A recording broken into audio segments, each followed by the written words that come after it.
آمن الرسول بما أنزل إليه من ربه والمؤمنون كل آمن بالله وملائكته وكتبه ورسله لا نفرق بين أحد من رسله وقالوا سمعنا وأطعنا غفرانك ربنا وإليك المصير.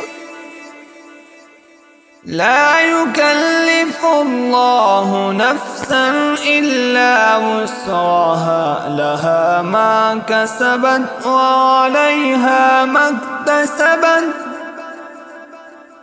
ربنا لا تؤاخذنا إن نسينا أو أخطأنا ربنا ولا تحمل علينا إصرا كما حملته على الذين من قبلنا ربنا ولا تحملنا ما لا طاقة لنا به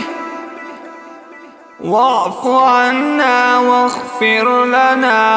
وارحمنا أنت مولانا فانصرنا على القوم الكافرين.